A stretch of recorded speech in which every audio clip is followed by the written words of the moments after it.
ايه لسه ما فوقتش؟ فوق اهو. ايه يا عم الحاج؟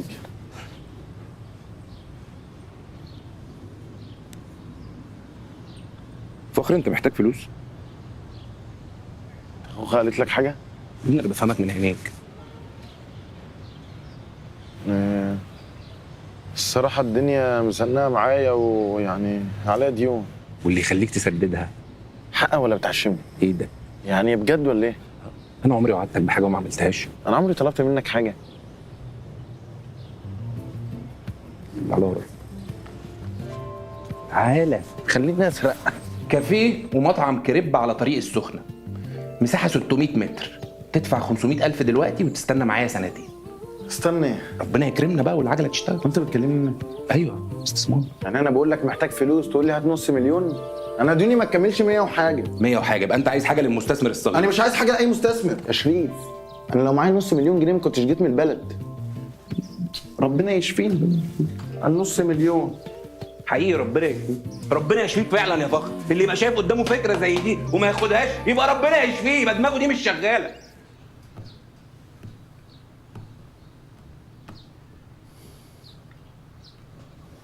خير يا ايهاب؟ في ايه؟ في ان الشركه بقت حضانه وكل شويه الوشوش بس بتتغير، لكن النتيجه هي كل مره. ده الحكايه مش كده طبعا يا ايهاب يا حبيبي، احنا بنغير وشوش عشان يبقى عندنا دم جديد، علشان نوصل لنتائج احسن.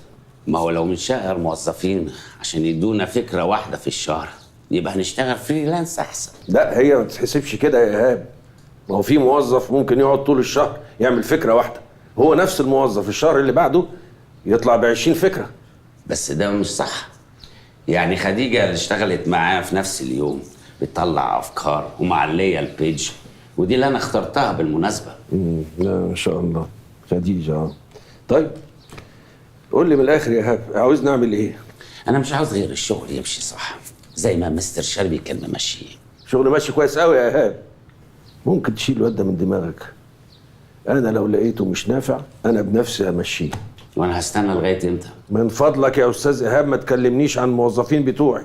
انا موظفين انا عارفهم كويس قوي وعارف بشغلهم ازاي. امال اكلمك في ايه؟ ما تكلمنيش النهارده عن اي حاجه خالص. ممكن الولد دوت قدامه لغايه اخر الشهر، والله يشتغل خير وبركه، ما اشتغلش يبقى خلاص نجيب غيره. اوكي هستنى لاخر الشهر. انا نفسي افهم انت هتفضل مبلم كده لحد امتى؟ مش فاهم. انا اديتك فرصه قلت يمكن ياخد على الجو، لكن انت دماغك قافله خالص. انت بتبقى قاعد معانا وكانك مش موجود. هو انت بتبقى سامعنا اصلا؟ واحده واحده بس، انا لسه بتعود على الجو. امتى يعني؟ استناك سنه وانت جاي هنا تتفسح تهزر مع ده شويه وتلاغي دي شويه؟ لا يا حبيبي، هنا في شغل. انت قصدك مش مضرور في حاجه. هيقولوا عليا ان انا غلط وهما اللي كانوا صح. لا اقسم بالله حضرتك ما غلط. انا بس في ضغط الفتره دي وتايه كده شويه، وانا عارف ان دي مشكلتي، بس واحده واحده وهحلها. اسمع لما اقول لك، انت قدامك مهله اسبوع، يا هتظبط نفسك فيهم يا اما تاخد بعضك وترجع بلدكوا تاني. انا ياما اتصدرت الناس زيك كده وطلعوا فاشلين، مش مشكله يعني. يلا اتفضل دلوقتي عندي شغل. اتفضل.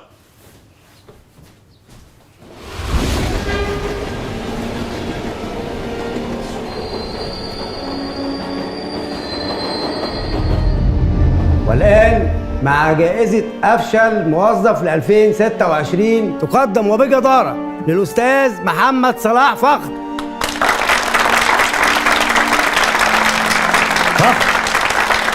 فخر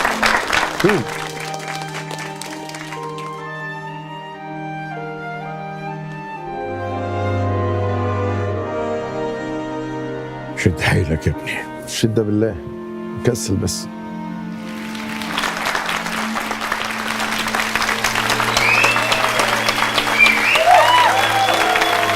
معلش بس عايز اقول كلمه. اتفضل يا فاشل.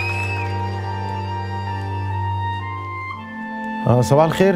أنا نمت كتير عشان آخد الجايزة دي وسكلنا. كنت بصحى كل يوم في عز العصر. لو عندك حاجة تقدر تعملها النهاردة سيبها لبكرة، واوعاك تستسلم لأي كلام إيجابي محدش يسقف، ده مجهود. طب ما نوفر، طب ما ننام، طب ما نسكلن.